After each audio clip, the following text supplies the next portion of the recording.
السلام علیکم، ڈاکٹر نوید اختر وسیم۔ ہم نے آپ سے ایک وعدہ کیا تھا کہ مسیح برادری کی جو پی ایف کے لیے کنٹریبیوشن ہے اس پر ایک چھوٹی سی ویڈیو بنائیں گے، کیونکہ پچھلے دنوں میں بہت سی فیک نیوز پھیلی تھی، اور بجائے اس کے کہ کسی کو غلط کریڈٹ دے کے اس کو متنازع کریں، جو اصل کریڈٹ ہے وہ اس کو دیں۔ اور اسی سلسلہ میں ایک چھوٹی سی ویڈیو ہے، اس میں ہم چند کرداروں کا ذکر کریں گے۔ مسیح برادری کا ایئر فورس پر جو احسانات ہیں یا جو کردار ہے اس کو ایک ویڈیو میں سمونا بہت مشکل ہے۔ ہم چند ایک کرداروں کا ذکر کریں گے، یہ لسٹ بہت لمبی ہے، وہ ایک ویڈیو میں نہیں پوری آ سکتی، تو بغیر ٹائم ضائع کیے ہم چند جو کردار پی ایف میں جو اہم کردار ہیں ان کو ہم تھوڑا تھوڑا ڈسکس کریں گے، تاکہ جو نئی نسل ہے خاص کر ان کو اپنے ہیروز کا پتہ ہونا چاہیے۔ ہم چلتے ہیں 1965 کی وار میں۔ 6 ستمبر کا دن ہے، 1965 پہلا دن ہے جنگ کا۔ پاکستان اور انڈیا کی 1948 کے بعد یہ پہلی وار ہے جو ٹوٹل وار ہے، جس میں پورے دونوں کنٹریز مکمل حصہ لے رہے ہیں، اور پوری دنیا کی نظریں اس وار پر ہے، کیونکہ یہ دونوں کنٹریز نئے مرز وجود میں آئے اور ان کے پہلی باقاعدہ ایک جنگ لگ رہی ہے۔ دونوں اپنی اپنی طاقت کا اظہار کر رہے ہیں کہ کون کس سے سپیریئر ہے، کون کتنا طاقتور ہے۔ 65 کی جنگ میں انڈیا کی عددی برتری واضح طور پر تھی اور ٹیکنالوجی میں بھی وہ ہم سے آگے تھا، تو یہ جنگ انتہائی اہم صورتحال اختیار کر گئی۔ پاک فضائیہ کے کندھوں پر بہت بڑی ذمہ داری آ گئی۔ 6 ستمبر کو 3 مشن پاک فضائیہ کو ملتے ہیں، اور 3 مشن میں انڈیا کے 3 جو ہوائی اڈے ہیں، جن میں ایک پٹھان کوٹ، آدم پور اور ہلواڑا، ان تینوں پر اٹیک کرنا تھا۔ پٹھان کوٹ، آدم پور اور ہلواڑا، تینوں کی فارمیشن کو جو ٹائم ملا تھا وہ شام 5:05 کا تھا۔ اچھا، جو ہلواڑا مشن تھا اس مشن میں پہلے 8 جہاز پلان تھے، لیکن جہازوں کی کمی کی وجہ سے، کیونکہ لاہور کا جو فرنٹ تھا اس کو بھی پاک فضائیہ نے کور کرنا تھا، جو انڈیا کے ساتھ بالکل ٹچ کر رہا تھا، پاک فضائیہ نے لاہور کو بچانے کے لیے کچھ جہاز وہاں پر کمٹ کیے تھے۔ تو ہلواڑا مشن کے لیے جو 8 جہاز تھے وہ پہلے 4 پر آئے، اور چاروں میں سے بھی ایک ٹیکنیکلی فالٹ کی وجہ سے رہ گئے، اور پیچھے بچ گئے 3 جہاز۔ ابھی 3 جہازوں کی جو فارمیشن تھی یہ جانی تھی ہلواڑا پر۔ پٹھان کوٹ پر اٹیک کرنے والی جو فارمیشن تھی اس کو لیڈ کر رہے اسکواڈرن لیڈر سجاد حیدر، اور جو آدم پور کی تھی اس کو لیڈ کر رہے تھے اسکواڈرن لیڈر نجیب، اور جو ہلواڑا کی تھی اس کو لیڈ کر رہے تھے اسکواڈرن لیڈر سرفراز رفیقی۔ تو ہلواڑا کی جو فارمیشن تھی اس میں ابھی 3 جہاز رہ گئے تھے، اس کو لیڈ کر رہے تھے اسکواڈرن لیڈر سرفراز رفیقی۔ یہ وہی سرفراز رفیقی ہیں جن کے نام پر شور کوٹ ایئر بیس کا نام رفیقی ایئر بیس ہے۔ پٹھان کوٹ والے واپس آ رہے تھے، یہ فارمیشن 1 گھنٹہ لیٹ ہو گئی، اور جب یہ اوپر پہنچے انڈیا کی ایئر بیس کے اوپر تو وہاں پر انڈیا کے بہت سے جہاز ان کا استقبال کرنے کے لیے موجود۔ ایک ایریل کمبیٹ ہوا وہاں پر، اور اس کمبیٹ میں پاکستانی شاہین بغیر کامیابی کے واپس نہیں آنا چاہتے تھے۔ اسی جنگ کے دوران اسکواڈرن لیڈر فکی کے جہاز کی گن جیم ہو گئی، اور انہوں نے اپنے نمبر 2 جو تھے اس وقت تھے سیسل چودھری، ان کو کمانڈ دے دی۔ اس فارمیشن میں 3 پائلٹ شامل تھے، squadron leader Sarfraz Rafiqui, flight lieutenant Cecil Chaudhry and flight lieutenant Younus. جب فارمیشن کمانڈر کی ایئر کرافٹ کی گن جیم ہو گئی تو نمبر 2 جو تھے سیسل چودھری کو کمانڈ مل گئی، تو سیسل چودھری کی کمانڈ میں وہاں پر انہوں نے اپنا مشن کمپلیٹ کیا، اور اسی مشن کے دوران اسکواڈرن لیڈر رفیقی اور فلائی لیفٹیننٹ یونس ان کے جہاز ہٹ ہو گئے اور وہ شہید ہو گئے۔ فلائی لیفٹیننٹ سیسل چودھری وہاں سے بڑی بہادری کے ساتھ اپنا جہاز لے کر واپس لینڈ کر گئے۔ اس ہلواڑا مشن میں ٹوٹل 6 سے 7 انڈیا کے جہاز ہنٹر جو گرائے گئے، اور پاکستان کے 2 جہاز جو گرے، لیکن اس کا ایک بہت بڑا ایک امپیکٹ سائیکالوجیکلی انڈیا پر ہوا، کیونکہ یہ انڈیا کے اندر جا کر ان کی ایئر بیس کے اوپر جا کر ایک ایریل کمبیٹ تھا جس نے پاکستان نے انتہائی کامیابی اور بہادری سے اپنا سکہ جمایا، اور اس میں سیسل چودھری نے 3 جہاز گرائے اور اپنی بہادری کو منوایا۔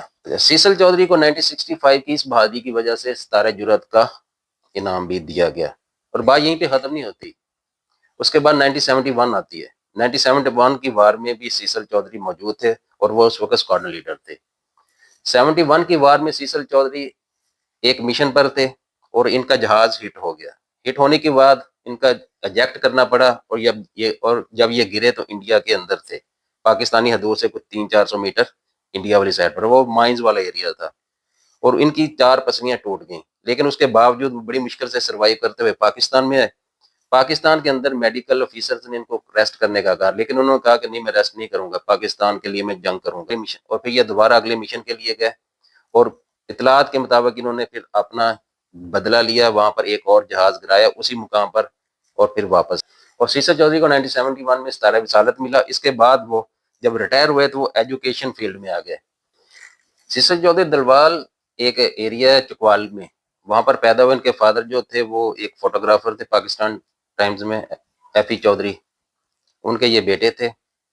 انہوں نے سینٹ اینتھنی اسکول سے اور فارمین کرسچین کالج سے تعلیم حاصل کی. اس کے بعد پاکستان ایئر فورس میں آئے ریٹائر, اور پاکستان ایئر فورس میں گروپ کیپٹن کے طور پر یہ ریٹائر ہو گئے. ریٹائرمنٹ کے بعد یہ سینٹ اینتھنی کالج کے پرنسپل بھی رہے, ایجوکیشن کے فیلڈ میں رہے, اور اس کے بعد ہیومن ایکٹیوسٹ بھی رہے. ان کو پریزیڈنٹ پرائڈ آف پرفارمنس بھی ملا, اور یہ 2012 میں اپنے خالق حقیقی سے جا ملے.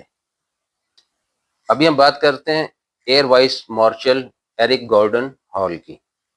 ایرک گارڈن ہال پاکستان, جب انہوں نے پاکستان میں رہنا پسند کیا, 1965 کی جب وار تھی تو وہ اس وقت پی اے بیس چکلالہ کے کمانڈر تھے. وہاں پر ایک C-130 کا اسکواڈن تھے. C-130 کا اسکواڈن کارگو اسکواڈن ہے. اس وقت پاکستان کے پاس بمبنگ ایئر کرافٹ کی کمی تھی, اور ایرک گارڈن ہال نے یہ کیا کہ کارگو جو C-130 کے کارگو جہاز تھے ان کو انہوں نے بمبنگ کے طور پر یوز کرنے کا فیصلہ کیا, اور انہوں نے اپنی انت تک محنت کے بعد C-130 جہاز کو بمبنگ جہاز میں کنورٹ کر لیا, اور انہوں نے C-130 کو اس قابل کر دیا کہ وہ 2800 پاؤنڈ ایکسپلوسیو آرڈیننس لے جانے کی صلاحیت رکھتا تھا. اور پہلا جو مشن تھا انہوں نے وہ کیا کشمیر کے اندر, ایک پل کو انہوں نے نشانہ بنایا اور کامیابی سے واپس آئے. اس کے بعد باقی جو فلیٹ تھا C-130 کا انہوں نے بھی کنورٹ کیا, اور C-130 کو بطور بمبر, جو کہ کارگو جہاز تھا, بطور بمبر جہاز کے اس کو یوز کیا. 65 میں بڑی کامیابی حاصل کی. اس کے بعد انہوں نے اتاری بارڈر پر اور BRB کینال پر دشمن کے ٹھکانوں پر کامیاب بمبنگ کی اور دشمن کو سخت نقصان پہنچایا. ان کی اس کارکردگی کی وجہ سے 1965 میں ستارہ جرت دیا گیا.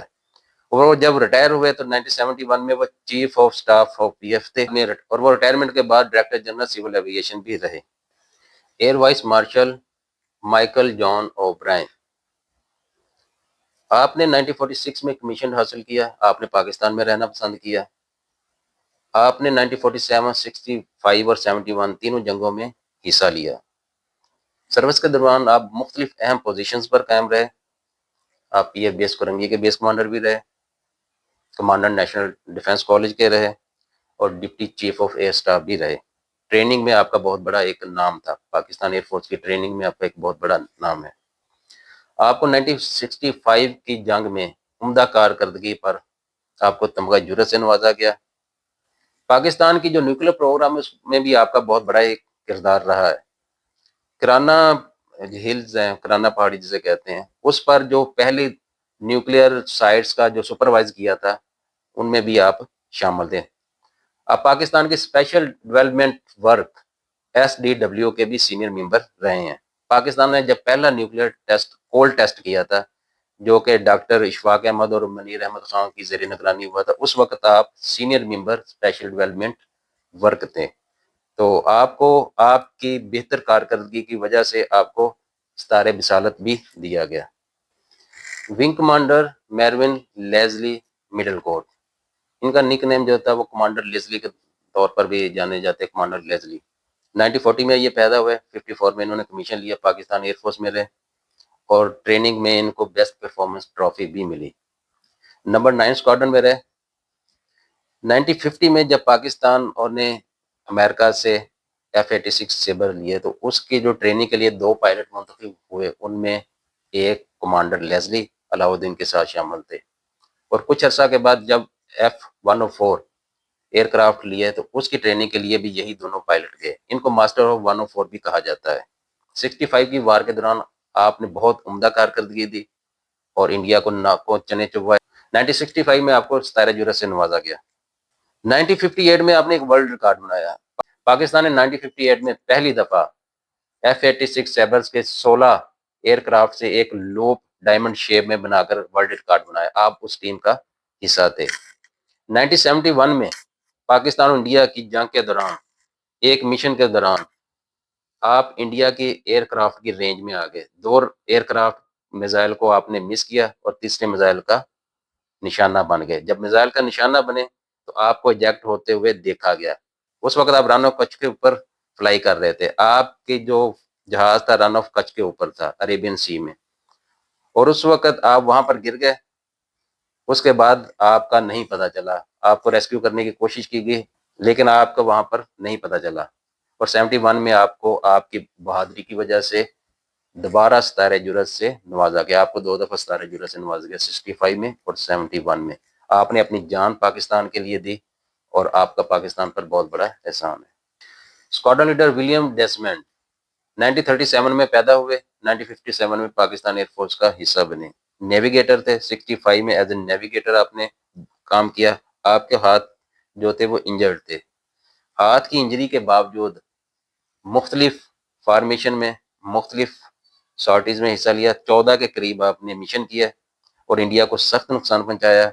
اس کی وجہ سے آپ کو 1965 میں ستارہ جرأت سے نوازا گیا۔ اسکواڈرن لیڈر پیٹر کرسٹی 1937 میں پیدا ہوئے، 1962 میں پاکستان ایئر فورس میں ایز اے فلائنگ آفیسر شامل ہوئے۔ آپ ایک بمبر پائلٹ اور ویپن سسٹم آفیسر تھے۔ آپ B-57 پر تھے۔ B-57 ایک بمبر جہاز تھا اس وقت پاکستان کا، واحد بمبر اس وقت پاکستان کا جو ونگ تھا وہ B-57 ایئر کرافٹ پر مشتمل تھا۔ 1965 کی جنگ میں آپ نے ایز اے B-57 نیویگیٹر کے طور پر کام کیا اور مختلف مقامات پر جو آپ کو مشن ملے بہتر ایکوریٹ بمبنگ کی اور انڈیا کو بہت سخت نقصان پہنچایا۔ آپ کی اس کارکردگی کی وجہ سے 1965 میں آپ کو تمغہ جرأت سے نوازا گیا۔ 1971 میں آپ PIA کی ڈیپوٹیشن پر تھے۔ جب 71 کی جنگ شروع ہوئی تو آپ ڈیپوٹیشن سے ولنگ واپس آئے اور آپ نے کہا کہ میں نے پاکستان کے لیے جنگ لڑنا ہے۔ اس وقت بھی آپ نیویگیٹر کے طور پر 71 میں آپ کو مشن دیا گیا، جام نگر پر بمبنگ کرنا تھی۔ جام نگر پر بمبنگ کرتے ہوئے آپ واپس آ رہے تھے، آپ کے جہاز کو کریش کر دیا گیا اور اس کے بعد آپ کا نہیں پتہ چلا۔ اسکواڈرن لیڈر پیٹر کرسٹی کو 6 دسمبر کو یہ گئے تھے، 8 دسمبر تک ان کا ویٹ کرتے رہے اور 8 دسمبر کو ان کو مسنگ ڈکلیئر کر دیا گیا، اور اس بہادری کی وجہ سے آپ کو اپنی جان پاکستان کے لیے نچھاور کرنے کی وجہ سے آپ کو ستارہ جرأت سے 1971 میں بھی نوازا گیا۔ آپ کو 1965 میں تمغہ جرأت سے اور 1971 میں ستارہ جرأت سے نوازا گیا۔ ایئر کمانڈر نذیر لطیف نذیر لطیف بہت بہترین پائلٹ تھے۔ 1927 میں پیدا ہوئے، 1950 میں پاکستان ایئر فورس میں کمیشن لیا۔ بہت بہترین پائلٹ تھے۔ آپ نے پہلی دفعہ 1964 میں ایک ورلڈ ریکارڈ بنایا، 4 B-57 بمبر جہازوں کی لوپ بنائی۔ یہ دنیا کا پہلا موقع تھا کہ B-57 جو ڈیزائن کیا جاتا ہے وہ ایک بمبر جہاز ہے، اس کے ایروبیٹکس بہت محدود سے ہوتے ہیں اور اس کی لوپ بنانا بہت مشکل کام تھا۔ تو یہ پاکستانی پائلٹ نے یہ کیا کہ پہلی دفعہ 1964 میں 4 B-57 بمبر کی لوپ بنا کر دنیا کو حیران و پریشان کر کے ایک ورلڈ ریکارڈ بنا دیا۔ 65 میں بمبنگ کا پاکستان کے پاس ایک ہی ونگ تھا، 31 ونگ، اور اس ونگ کو بڑے اچھے طریقے سے استعمال کرنا تھا۔ 1965 میں آپ اسکواڈرن لیڈر تھے اور غالباً نمبر 7 اسکواڈرن میں تھے جو کہ کراچی مسرور بیس پر تھا۔ آپ نے بہترین قسم کی بمبنگ کی، انڈیا کو بہت سخت نقصان پہنچایا۔ پاکستان کے پاس اس وقت ایک ہی بمبنگ کا ونگ تھا جو کہ 31 تھا، اس کے 2 اسکواڈرن تھے اور ان میں اس وقت آپ اسکواڈرن لیڈر تھے۔ آپ نے بہترین بمبنگ کی، انڈیا کو ایکوریٹ آپ نے نقصان پہنچایا اور سخت نقصان پہنچایا۔ آپ کی اس کارکردگی پر 1965 میں ستارہ جرأت سے آپ کو نوازا گیا۔ جیسا کہ میں نے کہا 1965 میں پاکستان کے پاس ایک ہی بمبنگ کا ونگ تھا، نمبر 31، اس میں 2 اسکواڈرن تھے، نمبر 7 اسکواڈرن بینڈٹ کے نام سے اور نمبر 8 اسکواڈرن حیدر کے نام سے۔ تو اس ونگ کے جو اس وقت کمانڈر تھے 1971 میں یہ نذیر لطیف صاحب تھے، اس وقت ان کا رینک گروپ کیپٹن کا تھا۔ انہوں نے اس ایک ونگ کو انڈیا کے خلاف بہت اچھے طریقے سے استعمال کیا اور انڈیا کو بہت سخت نقصان پہنچایا، جس کی وجہ سے ان کو اعزازات سے نوازا گیا۔ آپ اپنی سروس کے دوران PF بیس مسرور اور فیصل کے کمانڈر بھی رہے۔ جیسا کہ میں نے کہا کہ کرسچین پائلٹس کی اور کرسچین کی بہت بڑی کنٹریبیوشن ہے، وہ لسٹ بہت لمبی ہے۔ یہ صرف اس لیے تھا کہ تھوڑا سا جو نئی نسل ہے خاص کر اس کو بھی پتہ چلے کہ پاکستان کے پاس کیسے کیسے ہیرو موجود رہے ہیں۔ کوشش کریں گے کہ ہم مزید آنے والے دنوں میں جب موقع ملا تو ان لوگوں کو جو پاکستانی ہیروز ان کی کارکردگی آپ کے سامنے رکھیں اور مزید اچھی ویڈیوز فیکٹس پر جذبات سے آ رہی حقائق پر مبنی ویڈیوز کے لیے اس چینل کے ساتھ رہیں۔ شکریہ۔